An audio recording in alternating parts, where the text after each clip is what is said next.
sebagai manusia yang sempurna. Laqad khalaqnal insana fi ahsani taqwim.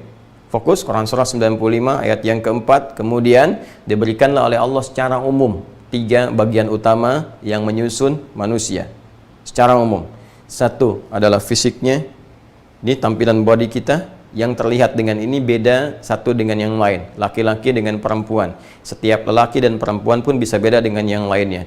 Kalau kelihatan mirip-mirip, DNA-nya bisa tidak sama. Sidik jarinya, Allahu Akbar, semua tidak ada yang sama satupun. Kemudian yang kedua, roh. Fisik tanpa roh itu mayit namanya. Ya, jadi jenazah, dikuburkan. Baik, maka roh masuk ke dalam tubuh kita dengan izin Allah Subhanahu wa taala, diperintahkan oleh malaikat Jibril, kemudian masuk ke dalam tubuh kita. Itu ada di dalam hadis Nabi sallallahu alaihi wasallam. Kalau Anda biasa ngaji Al-Arba'in, hadis nomor yang keempat itu, ya, dari Abdullah bin Mas'ud, ya. An Abi Abdurrahman Abdullah bin Mas'ud radhiyallahu taala anhu qala Rasulullah sallallahu alaihi wasallam wa huwa as-sadiqul masduq, ya inna ahadakum yujma'u fi batni ummihi 40 yawman nutfah, thumma yakunu mithla dhalika 'alaqah, thumma yakunu mithla dhalika mudghah, thumma yursalu ilaihi al-malak fayanfukhu fihi ar-ruh. Setiap Anda, setiap anak cucu Adam akan dihimpun di perut ibundanya. 40 hari pertama berbentuk apa? Nutfah, percampuran antara spermatozoa dengan ovum, berproses dia. Kemudian 40 hari kedua menjadi alaqah, zigot yang mulai menempel di dinding rahim. 40 hari ketiga 120 hari, usia 4 bulan, mulai berbentuk mudghah, daging keratan yang sudah mulai ada tampaknya, kelihatan, gitu kan? Kemudian Allah memerintahkan malaikat, diutus malaikat. Maka apa yang diperintahkan pada malaikat ini untuk meniupkan roh, ya, fayanfukhu fihi roh. Kemudian fayu'maru bikatbi arba'in, diperintahkan menetapkan 4 hal, ya, rizqihi wa ajalihi as-sa'idun huwa am syaqiyun, ya, diperintahkan menetapkan rizkinya sampai dia wafat, ajalnya, kemudian jalan kehidupannya supaya terukur apakah dia bahagia atau sengsara, dan bagaimana dia kembali kepada Allah untuk berikhtiar menempuh jalan kebaikan-kebaikan dan menghindari keburukan-keburukan. Fokus ini. Ditiupkan rohnya dalam usia 4 bulan. Jadi 4 bulan itu dalam kandungan, ingat ya para akhwat yang tengah mengandung, itu usia 4 bulan rohnya sudah ada. Ya, masuk roh dengan jasad. Kemudian yang ketiga apa? Akal. Ini yang membedakan dengan hewan. Ya? Maka diberikan komponen ketiga berupa akal. Fokus baik-baik. Manusia ini harus ada ketiganya. Harus ada ketiganya.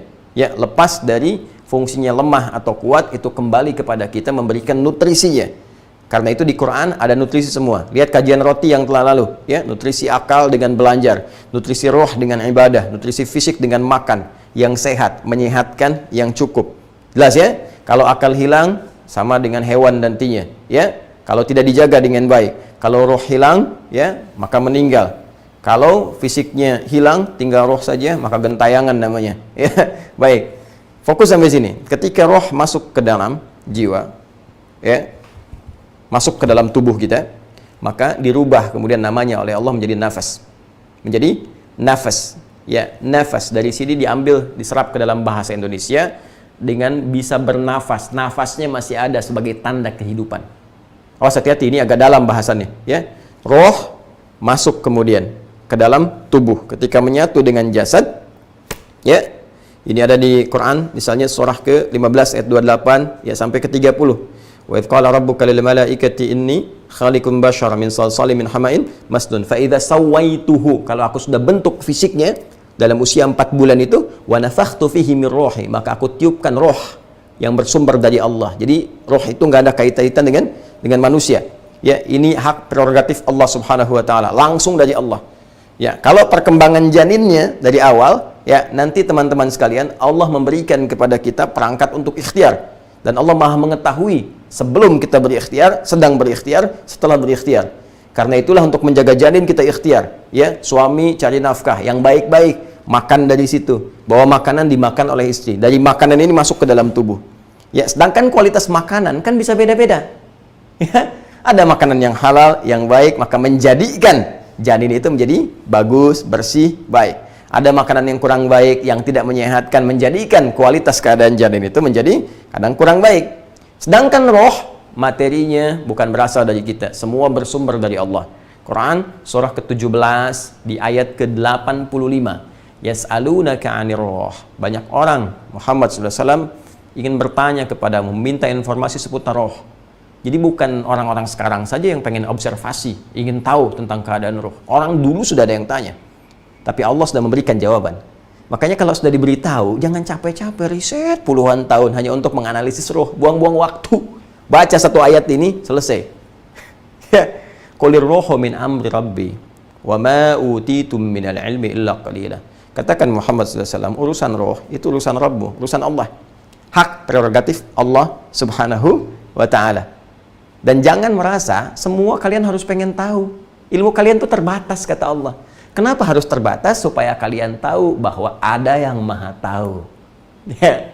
Ada yang harus kemudian kita tinggikan, ada yang harus kita sembah. Terbatas, ya.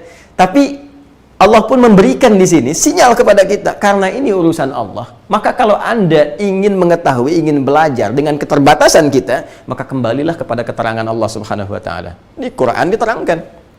Karena Allah pencipta kita, Allah Maha tahu, makanya diterangkan dalam Al-Qur'an. Jelas. Seperti ini, seperti ini, seperti ini, dengan hal yang mungkin bisa kita tangkap sesuai dengan keterbatasan kita. Maka keterangan pertama, ketika roh ditiupkan oleh Allah Subhanahu wa taala, diberikan masuk ke dalam tubuh kita. Ingat, roh sumbernya dari Allah. Tuliskan ya. Ini kita buang dulu kata maksiatnya. Kita katakan manusia di sini. Teman-teman, mohon izin fokus ya. Ini mungkin agak dalam. Tapi saya bermohon kepada Allah mudah-mudahan diberikan kekuatan untuk menyampaikan dengan mudah supaya bisa dipahami. Izinkan saya memperlambat sedikit ya supaya mudah untuk ditangkap. Manusia. Di sini ada komponen utama dulu, fisik. Di sini roh. Ya. Kemudian disempurnakan dengan akal. Saya tarik ke sini. Akal. Saya bicara ini dulu. Ini bagian pertama. Ya, yang diciptakan, dibentuk sampai nanti menjadi sempurna. Ayatnya sangat lengkap di Quran. Ya, Anda bisa mulai dengan misalnya bahkan dari fase umum, Quran surah ke-7 ayat 189, perkembangan janin, Quran surah ke-22 ayat yang kelima, ya. Kemudian apa yang terjadi di dalam janin, proses antara fisik, perkembangan dengan penyatuan roh, Quran surah ke-15 ayat 28 sampai dengan ke-30-nya. Bahkan ada komitmen yang dibangun ya antara janin yang sudah ditanamkan roh dengan Allah di Quran surah ke-7 ayat 172. Itu lengkap sekali sampai kelahiran, sampai ke pemberian ASI ya, pemberian ASI di Quran surah ke-2 ayat 233. Ini ya ada kaitan dengan perintah Allah. Ingat, lihat bahasanya supaya tidak keliru. Dengan perintah Allah untuk berikhtiar ya, menjaga kekuatan dan kesehatan fisik. Tapi yang ini sumbernya langsung hak prerogatif Allah Subhanahu wa taala. Ya. Karena ini ada sifat ikhtiar di dalamnya. Seperti halnya saat tumbuh pun kita berikhtiar, ya. Maka ini bisa macam-macam. Kalau ikhtiarnya baik, menjadi baik keadaannya. Ya. Kalau ikhtiarnya buruk, maka menjadi buruk. Sedang mengandung, suami bawa makanan haram, mabuk-mabukan dan sebagainya. Bahkan istri makan makanan haram dan itu akan berpengaruh sekali. Ya, nanti dalam kajian lain kita akan coba detilkan. Bisa jadi bercampur, ya, bercampur, campur antara baik dengan buruk, nyatu. Karena itu Nabi pernah memberikan satu keterangan yang sangat menarik. Ya, semua kita berasal dari Adam, kullukum min Adam, ya. Wa Adam min turab, sedangkan Adam dari tanah. Sedangkan tanah itu kualifikasinya bisa beda-beda. Ada yang bersih, kan? Ada yang coklat, ada yang kemudian hitam, ada yang melumpur. Nah, ini ilustrasi. Jadi kalau kita mengkonsumsi yang baik-baik, suami cari nafkah yang benar, jauhi yang haram, bawa ke rumah, maka istri yang tengah mengandung mendapatkan asupan yang baik. Ya. Tapi kalau yang dibawa hasil maksiat, hasil korupsi dikasih ke keluarga, dimakan, ya, padahal istri juga sedang mengandung. Hasil perampokan, hasil pencurian, hasil riba, dibawa kemudian, maka kualitas bisa buruk. Ya. Atau juga ditukar, ya, dicampur, bahkan dicampurkan. Di kantor ngantor, yang baik gaji baik diterima, yang jelek pun dari hasil proyek-proyek fiktif, ya, penipuan dikumpulkan jadi satu, maka nyampur di sini. Ini akan berpengaruh. Ya. Sedangkan ini karena sumbernya dari Allah, Allah itu kan maha baik, maha baik. Jadi semua sumber-sumber kebaikan itu dibawa oleh roh. Ya. Puncak segala kebaikan, teman-teman sekalian. Sifat dari puncak segala kebaikan. Jujur, tawadhu, rendah hati itu, sabar. Kalau menyatu semuanya, berkumpul, itu menjadi takwa namanya. Secara singkat, takwa. Takwa. Disebutkan 115 kali setidaknya dalam Al-Quran. Turunan derivasinya. Ya. Dan sifat ini secara murni hanya diberikan pada malaikat saja. Jadi malaikat itu cuma punya sifat ini saja, tidak ada yang lain. Karena itu karakteristiknya Quran surah 66 ayat yang ke-6, la ya'sunallaha ma amarahum wa yaf'aluna ma yu'marun. Mereka tidak akan mungkin bermaksiat kepada Allah dan mengerjakan tugas sesuai tupoksinya. Nah, jadi malaikat wajar kalau nggak maksiat. Jangan muji malaikat, ya terlalu lebay, berlebihan. Kenapa? Karena memang mustahil maksiat. Ya, hebatnya malaikat, ya memang sudah hebat, nggak menyimpang. Nggak pernah dengar kan malaikat Jibril korupsi ayat? Nggak pernah. Ya, malaikat mau tertukar nyebut nyawa, ya nggak pernah. Ya, jadi nggak ada sifat ini. Ya, nah karena ini membawa semua nilai-nilai kebaikan, sedangkan ini ada campuran teman-teman sekalian, nyampur, ya berkumpul jadi satu. Nah kadang-kadang dorongannya bisa tidak sama. Kadang ngedorong kepada yang nggak bagus, kadang-kadang kepada yang bagus, mesti dibersihkan dulu supaya jadi bagus. Nah ini disebut dengan fujur, rambatannya disebut dengan apa? Fujur namanya, fujur. Maka ini ketika menyatu jadi manusia, nyambung nih, roh masuk ke fisik, ya, kemudian mulai akalnya, ya, mulai berkembang sejak dalam kandungan tuh, bukan sejak keluar saja. Makanya ibu yang sedang mengandung tuh didorong untuk memperdengarkan yang baik-baik supaya tertangkap kemudian oleh janin, ya, yang nanti akan keluar, dan nanti dari keluar itu dalam proses lahiran akan terus mengasah dirinya jadi lebih baik. Fokus baik-baik, kembalikan ke sini. Ketika ini menyatu, ini pun nyatu. Ketika menyatu ini terkumpulah dalam satu yang disebut dengan nafas. Ya. Maka Allah berfirman di Quran surah ke-91 ayat 7 sampai 10. Wa nafsin wa ma sawwaha. Ya. Dan jika nafas sudah kami sempurnakan, jiwa disempurnakan. Bagaimana menyempurnakannya? Roh masuk ke dalam fisik. Karena itu ketika diserap ini ke dalam bahasa Indonesia jadi nafas. Banyak serapan bahasa Al-Quran ke bahasa Indonesia. Ya, banyak sekali.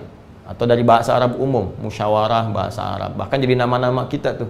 Ya, Hidayah, saya Adi Hidayah. Hidayah kan bahasa Arab juga. Muhammad bahasa Arab, Yusuf bahasa Arab. Ya kan? Jadi saya kebayang kalau ada orang anti Arab berapa nama yang harus dihapuskan. Ya, jadi bukan itunya lah. Ya, kita tetap kalau hal-hal yang terkait dengan kehidupan kita, ya kita satu sama lain bisa bertoleransi dalam nilai-nilai kebaikan, ya. Tapi terkait ibadah kepada Allah Subhanahu wa taala, jangan banyak bercanda di situ karena memang hisabnya tidak mudah. Ya. Kembali ke sini. Nafas diserap ke dalam bahasa Indonesia bernafas, nafas. Kenapa bisa bernafas? Salah satunya karena roh sudah masuk ke dalam fisik. Kalau rohnya sudah hilang, sudah pergi, nah, maka nafas pun bisa hilang. Ketika nafas berhenti, hilang, ya kehidupan selesai. Jelas. Nah, tapi yang kita bahas bukan kaidah bahasa Indonesia. Yang kita bahas adalah diksi dalam Al-Quran yang mengandung makna. Maka ini jadi nafas. Nih, wa nafsi wa ma sawaha. Ketika nafas jiwa itu telah kami sempurnakan, fa alhamaha fujuraha. Nih. Wa taqwaha. Maka kami ilhamkan di dalamnya ada dua sifat, fujur dan takwa. Ini saling berlawanan. Saling berlawanan. Ya. Ingat, karena di fujur ini tadi ada sifat-sifat yang mungkin bercampur nih. Yang terbawa saat dalam proses kandungan. Boleh jadi makanannya halal, tapi nanti ada perilaku-perilaku yang haram. Lagi mengandung malah gosip. Nonton tayangan yang nggak bagus, kan terbawa kan. Di apa yang dirasakan ibu itu kan terbawa. Ya, masuk ke dalam janinnya, memberikan pengaruh kualitas. Ya, hati-hati, kadang-kadang di situ membawa dorongan-dorongan. Itu sifat fujur tadi. Sifat itulah yang harus dibersihkan. Ya, dicuci. Qad aflaha man zakkaha. Maka orang yang mampu menyucikan jiwanya, membebaskan dari dorongan-dorongan sifat fujurnya, dorongan jeleknya, ya, Yang bawaan-bawaan yang nggak bagus ini bisa dia cuci tuh. Hapuskan. Ya. Bukan menghilangkan unsurnya, kalau hilang ya hilang kehidupannya. Anda kalau nyuci, ibu kalau nyuci, buang pakaiannya atau buang kotorannya? Nggak ada orang nyuci buang pakaiannya. Cek, buang. Cek, buang. Mama, kemana kemeja ayah yang kemarin baru dibeli? Aduh, mama cuci pak, tapi nggak ketemu, kan dibuang. Kan yang dicuci itu kotorannya, bukan pakaiannya. Jelas ya? Nah, tapi yang paling menarik begini, ketika dicuci itu kan menghilangkan kotoran. Nah, cara berpikir kita, kalau kita belajar ilmu kalam, di logika misalnya, atau di filsafat dengan turunan yang benar, yang baik ya, bukan yang aneh-aneh. Gini, lihat baik-baik. Kotoran itu diciptakan oleh Allah, bukankah untuk menemukan sisi kebersihan, bukan untuk menjadikan kita kotor? Awas, lihat cara berpikirnya. Bukankah kotoran diciptakan oleh Allah sesungguhnya bukan untuk menjadikan diri kita kotor, tapi untuk menunjukkan ada kebersihan di balik itu. Coba kalau nggak dibuat kotoran, kita nggak tahu kalau baju kita ini bersih atau tidak. Bukankah Anda baru mencuci kalau bajunya kelihatan kotor, baunya mulai tercium, itu kan kotor. Artinya apa? Kotoran itu muncul menunjukkan kepada kita supaya kebersihan itu hadir. Sama persis dengan ini.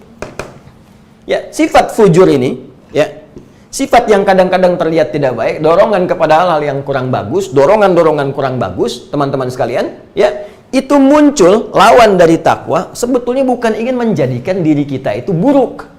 Contoh, di sini ada dorongan kesombongan, sombong, pamer, ria, dan sebagainya lah, ya, dan saudara-saudaranya, sombong wa akhawatuha, ya. Nih, muncul. Di sini ada lawannya, rendah hati. Pasti nih. Ini selalu berlawanan. Jika di sini baik, di sini pasti negatif. Ya, ini ada jujur, di sini ada dusta. Anda mau bilang tidak ada dusta di antara kita, tetap dusta. Itu ada. Cuma bagaimana mengontrol, mengendalikannya, menghilangkannya. Fokus baik-baik. Lihat sini. Setiap ada baik, di sini pasti ada lawannya negatif.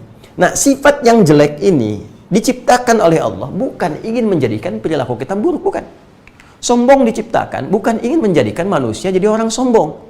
Bukan, tapi supaya rendah hatinya muncul. Sebab kalau nggak ada itu, nggak ketahuan sifat rendah hati. Ya, makanya dicuci, bersihkan. Jadikan katalis pada kebaikan. Marah kan kalau nggak diciptakan, nggak ketahuan sabarnya. Nggak mungkin ada sabar kalau nggak ada pemicunya. Ya, mohon izin, suami baru pulang dari kantor. Nggak ada hujan, nggak ada angin, nggak ada badai, tiba-tiba mama menyambut depan pintu. Sabar ya Pak, sabar. Kan suami bingung, Bu. Tapi ketika ada sifat ini, sifat itu, kejadian ini, kejadian itu, baru muncul itu. Tapi bagaimana mengontrol itu, mengendalikan, supaya sifat-sifat baik itu muncul dengan elegan. Itu poinnya. Karena itu ada redaksi, cuci. Bersihkan. Ya, bersihkan. Zakka, sifatnya disebut tazkiyah. Dari sini muncul ilmu tazkiyatun nafs. Ya, dan diantara tugas Nabi SAW yang langsung diperintahkan oleh Allah, salah satunya ini, membimbing kita dengan pedoman-pedoman untuk menyucikan jiwa. Quran surah kedua ayat 151. Kama arsalna fikum rasulan minkum yatlu alaikum ayatina wa yuzakkikum, dan membimbing kalian dengan ayat-ayat Allah untuk bisa membantu menyucikan jiwa.